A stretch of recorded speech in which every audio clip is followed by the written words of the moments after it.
We have no time to fear or be sad because of the election results.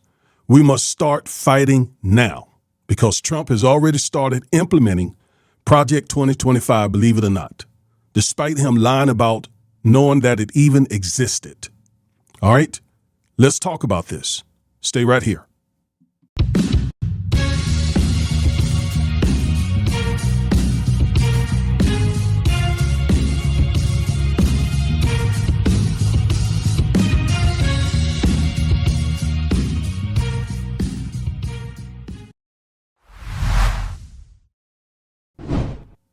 Hello, everybody. I am attorney Augustus Corbett, one half of the Defiant Lawyers. Each and every week, we bring you at least one legal analysis of some trending story regarding politics, policies, personalities, or pop culture to empower you with the information you need to defy this unjust legal system and to nullify systemic racism. If that interests you, and I don't see how it couldn't, please like, share, comment, subscribe, and click the bell so you'll get notified every time we upload one of these powerful and informative videos. All right. Now, before we get into this that I want to discuss with you today, I encourage you to go over to Amazon.com, grab a copy of my book, Education in Justice. If you have an African-American son in public school, I assure you that he's being mistreated. And you need to know the type of mistreatment that he's experiencing and what you need to do about it.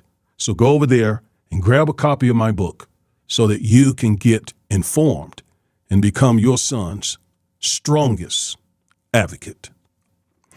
All right, so as I said, lots and lots and lots of people are contacting our office and emailing and so on and asking, what are we going to do? We're in a mess. Well, I know exactly what we're going to do. Again, we're going to fight. We're going to resist this. I feel everything you feel. Everything you feel.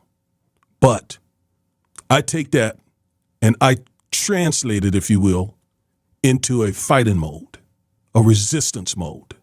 Because we can't stand by and watch Trump and MAGA implement this Project 2025, Agenda 47, the GOP platform, whatever they want to call it. We cannot.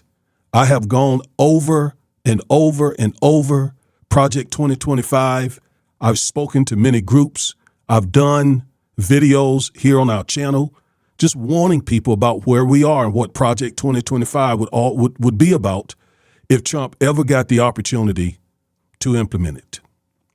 And see, the problem is most young blacks don't see it. What they don't understand is Trump and MAGA didn't rise by accident or happenstance. They aim to protect the white power structure. That's why him and J.D. Vance are now in the Oval Office. Around 25 years ago, shifting demographics started to alarm white people.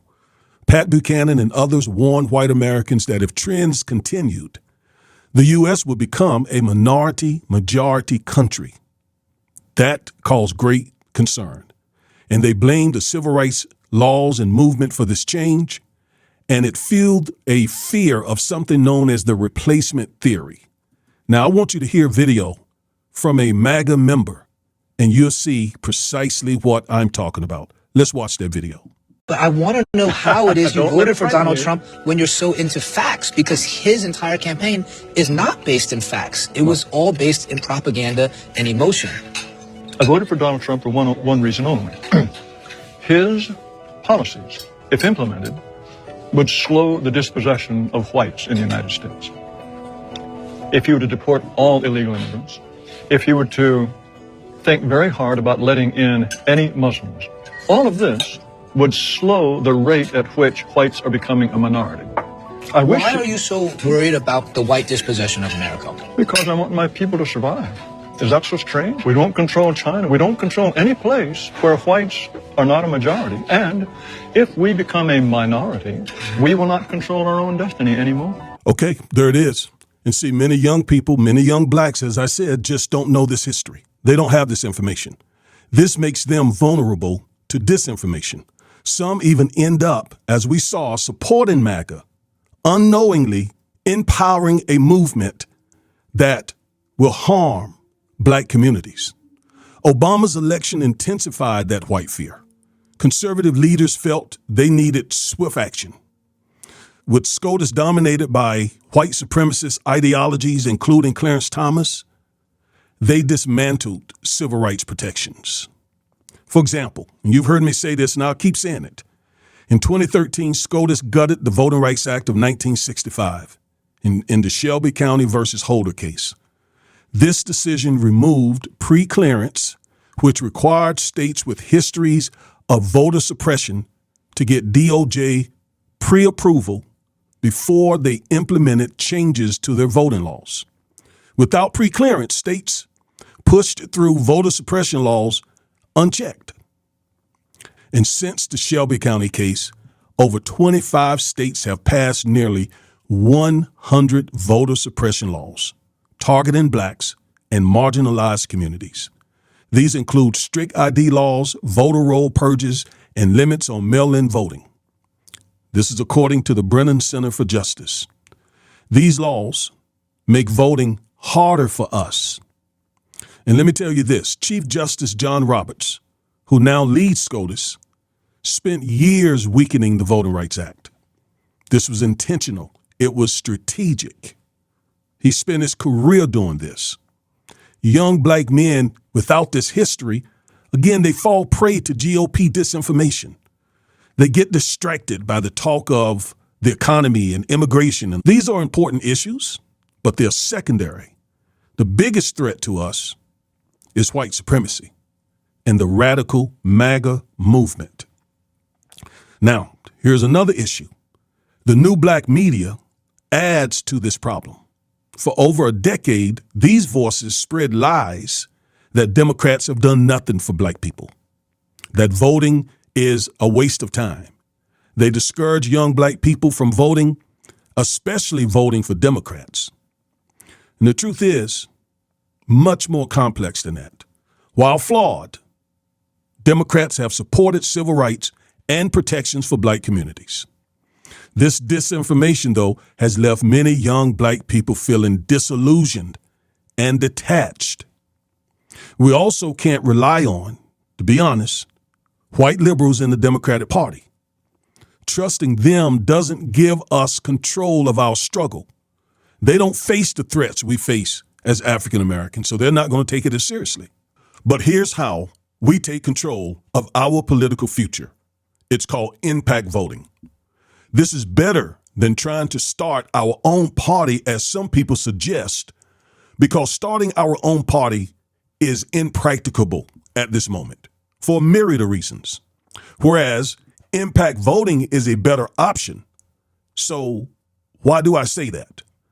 I say that because if you understand what impact voting is, it has several advantages.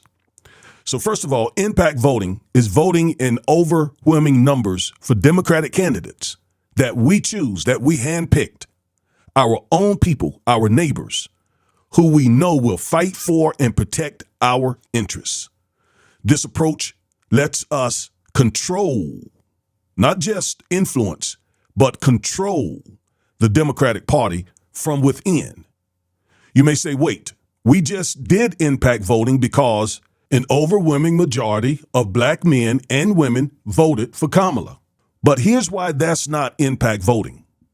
For this one simple reason, many blacks did not vote in this election. In fact, the number of blacks voting in this election fell in comparison to 2020. And it's important that we impact vote and take control of the Democratic Party because in this last election, Democrats failed us.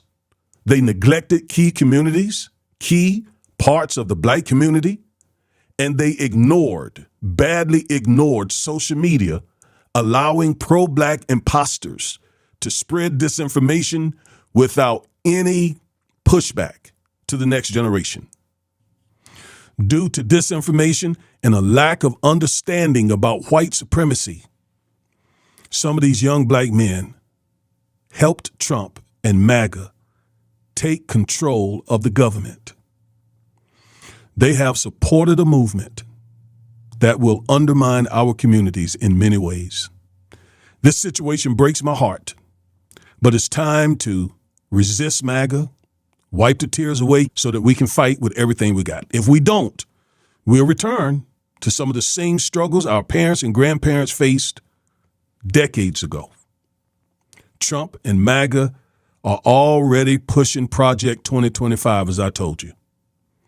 And here are some of the things that they intend to do. They will appoint white supremacist billionaires across the government, like Elon Musk.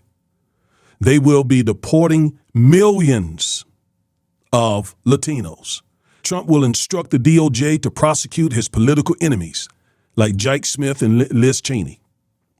They will shut down the Department of Education and divert funds from black schools to schools in red states. They will probably reverse student loan forgiveness. They will likely cut Biden and Harris's historic HBCU funding.